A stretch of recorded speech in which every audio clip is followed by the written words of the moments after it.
when Triple H underwent the procedure, was there any chance his theme music hit and the doctor came in? Time to cut the game! Oh, God.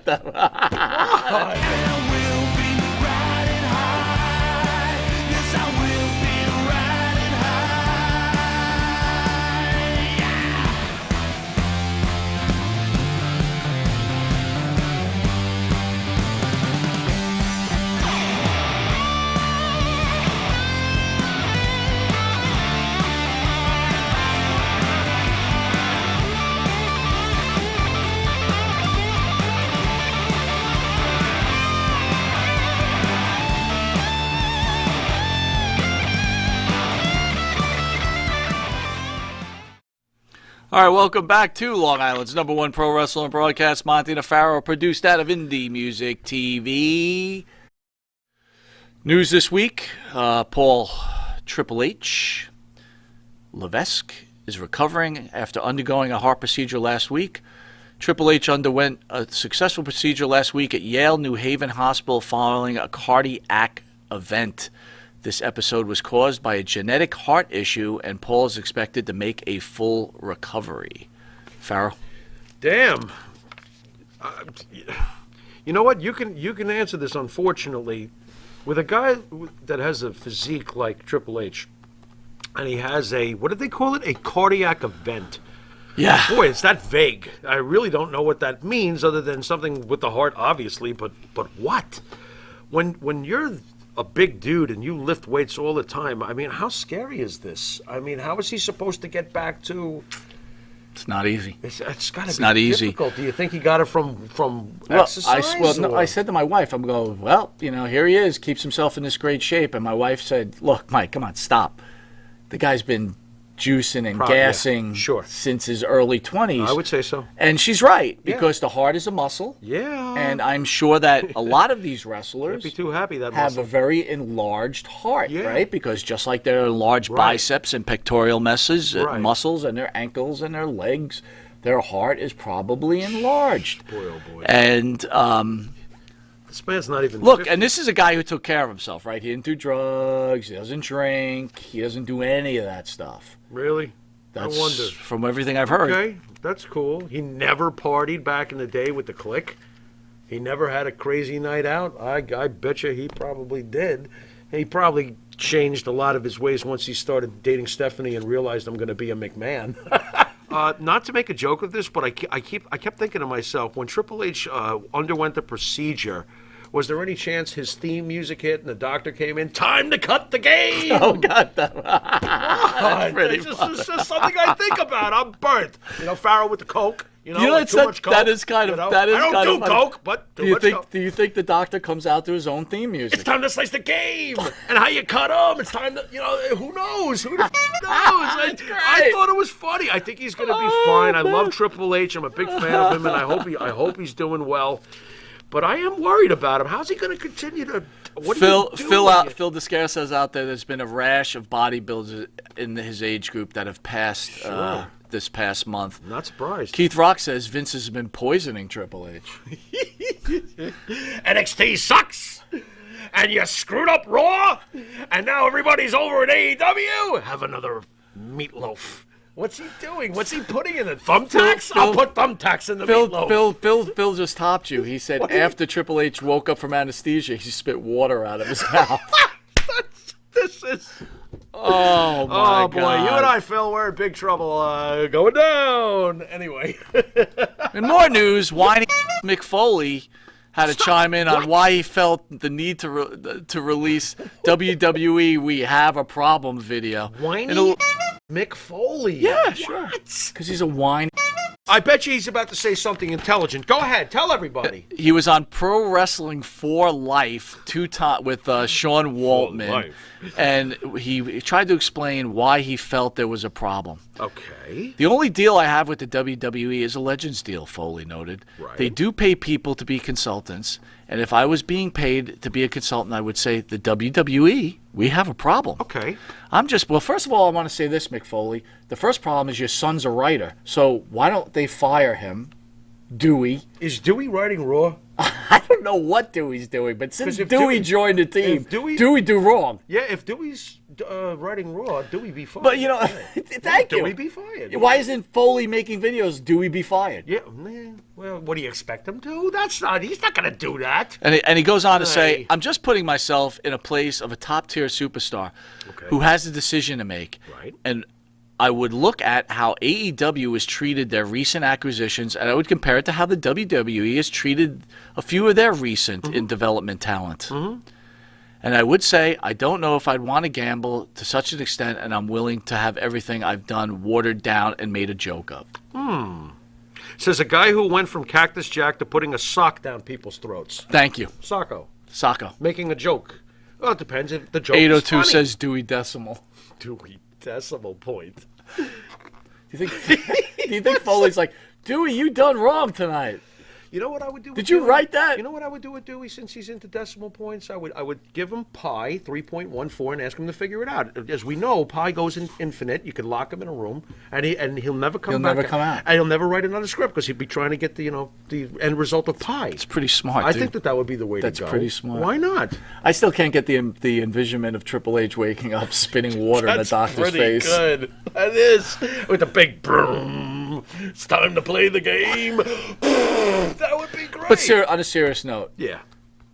Do you agree with Mick Foley? WWE, do we have a problem? I mean, look, let's play fair here. Yeah. Again, we discussed this. If I'm a wrestler and I've made my money already, why not go to AEW? Work once a week? Maybe twice. Make a couple of $1 million. Maybe twice. Now. No, but that's recording the same time. This is true. Right? So maybe a pay-per-view. Okay. Or work for the WWE machine. Right. Which the WWE, by the way, infinite money if you do well. Right. AEW, not infinite money. Let's get realistic here. Sure. So, what do you do? Well, I got to admit, I do understand what Mick Foley's getting at. I don't think that this was a dumb comment. I kind of agree with it, especially, and for you folks who tune in tomorrow night for This Week in Wrestling, you'll hear my spiel, which is on before SmackDown Friday nights. I got a huge problem with some of the things. Like, they wanted to make Adam Cole a manager. What are you doing? Get the f*** out of here. Are you kidding me? Okay? Shinsuke Nakamura, while I am enjoying Rick Boogs, I'm enjoying it. I love it. I think it's great. Shinsuke Nakamura in New Japan was a bad mofo. Here, he's It's character. He's a character. He's just goofing around, and I understand. I get it. But Mick Foley's probably not the best guy to go, oh, you're making a joke of this, especially when you had Dude Love, who was a joke, okay, and you have Mr. Sacco, that's a joke.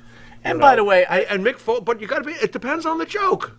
If you got a good joke and your angle is funny and it works, like Foley's did, then it works. But he does have a point. Some of these guys have not been turned into anything. I have a standard rule of practice: never take business advice from a dude that has no teeth. Wow. So this is where it gets a little dicey. The fans are all weighing in what side they're on, right? The AEW side, and it's interesting. Okay. People always choose sides. I mean, this is the way we've always been, and we do it in sports. And Iron Maiden or Judas Priest. There you go. Come on. Partridge Family or Brady Bunch. Brady Bunch. Wow. Yeah, thank you. That's rough. Go on. All right, so CM Punk was quoted, "To me, what's happening in AEW is bigger than the NWO invading WCW."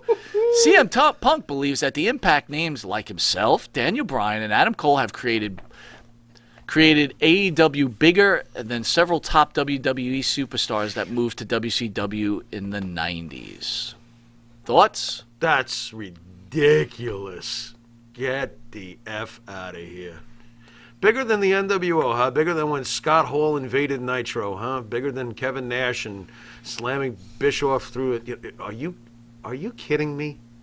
The NWO. You're ready to proclaim that already, huh, CM Punk? And you know how I love my CM Punk, but sorry, CM Punk, this is not bigger than the NWO. Calm the F down, and can we let history play itself out before we make such ridiculous comments? Because right now, to make it right now is really ridiculous. Well, Todd D. Beecalf has already drawn a line. He's already announced who he's chosen. Okay. He has chosen Judas Priest. Yeah. He's chosen the Brady Bunch Interesting. I'm halfway with him. and AEW. I'm only a third with him. All right, keep going, bro. But what are you going to do? No, I just think it's just ridiculous. I don't think that it's even in the hemisphere as far as the NWO impact and all the things that led to the rating, the monstrous ratings. Can we get real? The numbers that were going on between, Stone Cold and Hogan and Goldberg and Different times, be fair. and- People aren't Stop. watching TV, what they did. No, you have they're the internet not. and everything else. But This to is compare awesome him what's to happening now, 10 million people No. watching both No. programs to, No. What's happening over there right now does it compare to the late Saturday night's main event? Oh, my time God. With Andre and DiBiase and Savage and Hogan. Stop. Calm down. It's awesome what's Stinger happening. says Punk sounds down. like that goof Meltzer now. Punk is getting a little stupid in his I comments, agree with right? I agree with Meltzer the Goof. I absolutely agree with it, and that would be something Meltzer would say. So yes, that's a good comment. I agree with that. Can I go through the list? Yeah, you know 10 what? to 1? This list makes me laugh. Can I laugh at this Yeah, list? well, weigh in as I go. Rich Swann, number 10. Give me a break. He's one of the top 10 best wrestlers in the world. I don't care what calendar you show me. Get lost. Next. Shingo Takagi? I don't even know that guy. Takashi. Yeah, Thank you. I'm aware of him, and no, he's not in the top 10 either. Can I get a Kota Ibushi somewhere out there? Why does he get number 9? Because they have their stupid. Agenda? You think Meltzer's got an agenda? I don't know who's doing this nowadays, but Bill Apter's probably like, what on earth? Bill Apter used to do that too, by the way. And we called him on it. Yeah, we called We him on did it, call him but at on least it. he was doing Nick Bockwinkel over Bob Backlund. Right. Rich Swann. By the way, Rich Swann. Wait a minute. I don't see. There's so many people I don't see on this list. Rich Swann. Are you serious? Because you got to give Impact. You don't got to give anybody anything. You pick the 10 best wrestlers in the world. But go back Imagine to that concept. Apter interview. Yeah. So I love that interview. I thought he did a great job. awesome. I thought we did a great job. He's a gentleman. But when we challenged him And a scholar. on that, Yeah. he kind of was backpedaling. Am I right? Talk to me on that. Look, we Explain were to the fans what we were saying Well, to them. back in the day, they always used to put the WWF a little less, not always, but a lot of the time, a little less than NWA and sometimes even AWA. And Bill's reasoning was as well, the territories were bigger, yada, yada, yada. And we were always like, bullshit, man, New York is the epicenter. Stop it. Wow, Finn Balor, number 8. All right, I'm not going to argue about Finn Balor, Will- but I don't think that he's had a top 10 in the last year to be in the top 10. Will Ospreay, number 7. Will Ospreay's effing great. I have nothing bad I to see say you right about- there. I have nothing bad to Number say about 6, Will Ospreay. He's Jon amazing. Moxley. I have nothing bad to say about that either. Kota Ibushi, you were just calling his name. Well, that's what number I'm 5. saying. Kota Ibushi, fine, but man, oh man, I can think of like so many others. Kota Ibushi's Drew amazing. McIntyre, number 4. Okay, all right, Bobby Lashley, number 3. good, fine. And here's the challenge, guys. Weigh in out there if you can. Roman over Roman Reigns, Kenny Omega. Yeah. Did PWI get this right? They get it wrong. Wow. This is so difficult. Back in the day, a world champion who went into other areas and held their belts too, we would have been like, this is by far the most dominant wrestler in the world. Yes. It's funny how it's changed because, let's face it, those other belts really don't mean that much, the ones that Kenny was holding. I will tip my cap to AAA. I always will do that when it comes to Mexico. I do, recognize that. That's a serious title, being AAA mega champion over in Mexico. So you agree? But when he's holding the TNA title, I don't think it really means that much nowadays. I really don't. They have no ratings. I don't even know where the damn show is half the time. People are like, where is Fair it? enough. The NWA is shriveled, to almost nothing. MLW is another small, modest thing. Ring of Honor, as legendary as they are, I give them so much props. Their title doesn't mean as much as it probably should. This is a tough one for me. For me, again, I'm a WWE guy. I get it. But when I think of the world champion, the best in the world, the first guy that comes to my mind is Roman Reigns. Yeah. I'm sorry. Yeah. I understand Omega travels, and I understand Omega's got probably a crazy or a Sick. funner schedule. Sick. Yeah. But Roman Reigns is the man. Well, if Roman Reigns wasn't going to be number one this year, when the hell is he going to Let's play hypothetical. You know, I mean, as far as his heel run. But let's Are they waiting for next year? Let's play hypothetical. Yeah. I'm Vince. And I'm like, you know what? I'm going to give the fans what they want. Let's work with AEW a little bit. Let's do a super card. Roman Reigns, Kenny Omega. Wow. Does Khan bow down and say Reigns wins the match? Neither of them will win the match. It's going to be just like it always used to be. Double DQ, double count out. But I'm going to say Harley Race, Vince Bob says Bob to Backlund, Khan. Nick Bockwinkel. Vince says to Khan, the only way this is going to happen is Reigns beats Omega. Khan's not doing it. Say, Wow. you, Khan would say, go f*** yourself. Wow. He's a multimillionaire, too. He doesn't have to do anything Vince wants. I mean, and I'm not defending that decision, you know. To me, in this past year, I think I would give the edge to Roman Reigns, but that's because of caliber of competition. Always, you know, the WWE champion. By the way, folks, it's getting close. He's going to pass CM Punk soon, and that's on purpose. And that's going to look great, by the way. I don't think it's done on purpose. I think it's just happening. It's turning out to be that if you don't let him pass CM Punk, you're making a mistake. Yeah, that you're right about. Let him pass it and proclaim it from the top of the hills. Tonight, we are going to witness the most anticipated match in the history of professional wrestling for the heavyweight championship of the world. Are you ready? Wrestling fans, are you ready? For the thousands in attendance and the millions watching around the world, from the capital city of the United States of America, Washington, D.C., ladies and gentlemen, let's get ready to rumble! All right, it's head-to-head where we have the famous Bob Backlund in studio against Jimmy Pharaoh's top 3 favorite wrestlers. Mr. CM Punk, don't think this wasn't done by design. But first, Mr. Pharaoh will explain the rules of head-to-head. All right, folks, we go through 5 categories, taking both wrestlers and putting them head-to-head. Category number 1, mic skills. Do you interest me or do I have to change the channel, go get a Swanson TV dinner? Do you interest me? Mic skills. Number 2, mat skills. Once again, are you Bret Hart or are you, give me a lousy wrestler, Mike. Give me anybody. Give you anybody. Yeah, like the Great Khali or something. We'll go with Mustafa Muhammad. Ooh, yeah, okay. You get the picture, folks? Number 3, overall influence on the industry. Do you agree with CM Punk, or do you think that it's hilarious that he's even comparing him to "What you gonna do, brother?" Having an overall influence on the industry, see Mr. Hogan. Category number 4, the back of the baseball card. What have you done? How many belts you've won? Did you ever own the briefcase? Did you ever win the Royal Rumble? Did you ever go over to Wrestle Kingdom and sell that out overseas? What have you done? What's on the back of your baseball card? Number 5, final category, the it factor. When I look at you, do I see something that makes me want to stay engaged? Or are you just drawing paint like some lousy podcasts in other states? There you go.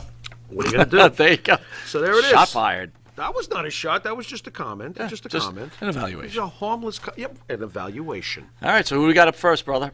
Well, our first contestant, and I hate you, by the way, for doing this, because you do this all the time. You pick one of my favorite guys. You never pick one of your favorite guys, because you don't want your favorite guy to possibly lose to anyone. You pick one of my favorite guys, and you put him against a legend. There you go. So, today, That's what it's all about. opponent, It's kind of in the AEW, WWE realm, though, right? That's why I wanted this, right? If you say so. You were just looking for trouble and get a rise out of the Pharaoh. Our first contestant. Pharaoh was angry today. Yeah, I was pretty pissed when I saw this. Robert Louis Backlund. You mean Bob Backlund, born August 14th, 1949. Of course, he's retired at the given moment, but you never know. He may come back and put a chicken wing on the Pharaoh again. He is best known for his appearances, obviously, as WWF champion. He wrestled in the first run with them, 76 to 84. Held the belt for almost 6 years. I think it was like 5 years, 8 months and change or something like that. Very long run. And, of course, he returned in the early 90s, shocked the shit out of everybody, and won the belt again, which was just actually surprising as could be.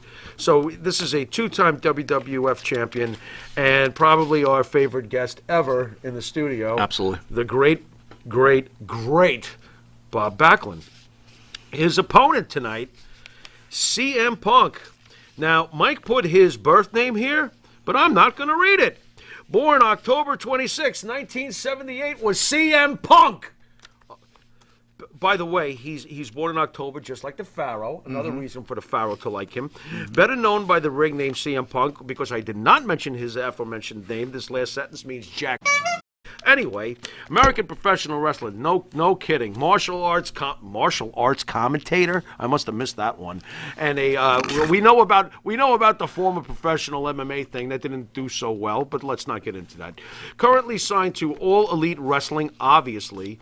He is best known, well, he's known for many things besides the pipe bomb, but he's best known for his 434-day reign, which stands as the 6th longest in title history for the WWE and the longest title reign in over a quarter of a century, this past quarter of a century.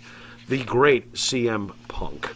All right, let's have it. Let's right. open up with mic skills. Pharaoh, Bob Backlund, or CM Punk. This one's pretty easy. The mic skills clearly go to CM Punk, clearly. Not just for the pipe bomb, just for the fact that he's always been a great talker. This is not really that close. This is a blowout, in my opinion, in category number one. Now, that doesn't mean that Bob wasn't great at doing what he did. Bob was a great different face. Character. You know, when you look back in the old days and he's boring, he's this, he's that. No, he was actually very good at what he did. You know, he was a great face interview. I did love when he got angry a few times. He was excellent when he was angry. Bob Backlund angry is a good interview. By the way, Davey O.B. says legends are born in October. You're a legend. Look at that. Did you know? Yeah. I will say this. Clearly, this is a blowout on this particular item. I think he's got him on this. But I want to give Backlund some credit for some very good interviews that I remember. Sure. So I don't want, like you said, he was good at some things. He just wasn't CM Punk. So yeah, I'll go with that. So CM Punk takes the first leg of this battle. Yes, he in does. Mike's skills. Number 2 is Matt's skills, buddy. Yeah, why don't you go first on this one? This to me is Slam dunk the other way. a slam dunk the other way. I think so. I will say that Phil is a good wrestler. I don't know who you're talking about. All right, CM Punk, I you apologize. refer to him as CM Punk. Thank you. Backlund was a better wrestler. He was. His matches were better. I don't know about that. His storytelling was better in the ring. I don't know about that you're either. Gonna weigh it. Okay. So I'm going to give Matt's skills a blowout to the former two-time world champion Bob Backlund. Fair enough. I also do give the mat skills to Bob Backlund. I have several reasons. Besides the obvious, he was a national champion, so obviously the guy was a great wrestler just from scratch, just from the get-go. But also the technical ability in the ring. Bob Backlund was a magician. Amazing mat wrestler. Without Bob Backlund, I'm not sure if we get some of the guys we got later on. Bob Backlund was tremendous. CM Punk is an excellent in-ring wrestler. And for his time period, one of the best. Bob Backlund's got him beat. I have to go with Bob Backlund here. So I think we got ourselves a draw so far. So right now, 1-1. Overall influence in the industry, Pharaoh. CM Punk. To me, this is not close. The reason why we have all these wrestlers today doing what they're doing is from CM Punk. The pipe bomb, when he sat down on that stage, it initiated a lot more than freedom of speech. It initiated a wrestler's freedom of thought and taking that thought to action. Everything has changed because of a guy like CM Punk. We are feeling it today. Would you we say felt that it this week. Would you say the non-wrestling fan, if you talk to him in the street, and said they know Bob who Backlund, Punk is CM over Bob Punk? Backlund. See, I'm not so. I'm not so sure about. They know. They know who Punk is. The issue, I think, on this particular is influence on the industry. Yeah. So Backlund, in his day, had a huge influence on the industry. I don't agree. I feel that Bob Backlund was carrying the torch for traditional professional wrestling, and Hulk Hogan gave it a leg drop, and that was the end of that. That's how I look at that. Hulk Hogan gave that sucker a leg drop. See ya. Bob Backlund became, and it wasn't fair and it wasn't right, but Bob Backlund became a fart in the wind so fast, and Hulkamania was here. The end. I originally was going to go with Backlund on this, but after your Hogan analogy, I'm going to go with Punk. So we're both in agreement. 2-1 Punk. Back of the baseball card. This one you better not. Well, you can better not me all you want, but it goes something like this. There are only, in 60 years of the WWE, there are only 19 Grand Slam champions. CM Punk is one of them. He has held the world title for the longest reign in the last quarter century. His reign back in those days would have been 5 years. It equates that way because in his day, Punk's time as champion, no one's holding the belt for 434 days. They're not even holding it for 43. But not him. Not him. He held it for 434 days, week after week after week after week. The only reason he didn't get a main event WrestleMania is because Hunter is a... Punk has held the world title, as I said, record-breaking, quarter of a century, longest thing. Intercontinental champion, United States champion, tag team champion, ECW world champion, Ring of Honor world champion. This guy's going to be AEW world champion soon, at some point. What more do you want from the guy? However, this is where I must defend Bob Backlund. I must. 5 years. 8 months. Second longest reigning champion. Second longest reign in the history of the company. This is where I hate doing this, but I'm going to do it. This is a draw. To me, this is a draw. I will not go against the guy who's won the Grand Slam and had the longest reign in 25 years, nor will I go against the guy who's got the second longest reign after Bruno Sammartino. I can't do it. I think it's even. And that says so much for Bob Backlund's reign. I think that almost goes back to when we put Chris Jericho against Bruno Sammartino. Right. But the back of the baseball card, I believe that we chose Jericho, now the most intercontinental titles in history ever. Yeah, we chose Bruno. Right, we chose Bruno. Because Bruno had almost 12 years as champion during his 2 reigns. Bob had 5 years, 8 months. The second reign lasted 3 days. I'm going to go with the 5 years, 8 months over all of the accolades that CM Punk has back of the baseball card. Okay. Different time, right? Different era. Right. Get it? I don't want to punish Punk for that. But on the other hand, let's remember, 5.5 years selling out Madison Square. I don't care what anyone says. Right, so we still got 2-1-1. Yeah, we got 2-1-1. Right, and then we got 2-2. Right. All right, the It Factor. Punk. That's not even close. That's not even close. Punk's It Factor is just like Jericho. Punk's It Factor is just like any superstar out there. CM Punk has a huge It Factor. Bob Backlund was Bob Backlund. And there's nothing wrong with that. But when it comes to It Factor, I'm sorry. This is not a contest, this particular category. I hope you feel the same way on that one. I know you're not the biggest Punk fan, but this is I can't disagree with that. All right. I can't disagree with that. Like I said, I had this a little closer than you did. Yeah, that's okay. We'll give it to Punk. Punk's the winner. Pharaoh, any parting words? Just that it's been another great week for pro wrestling, and whatever side you choose, why don't you think like the Pharaoh does? I choose wrestling. We all win with this. We got 2 great companies now going head-to-head and giving us something to talk about, giving us exciting matches every week. You really couldn't ask for much more, folks.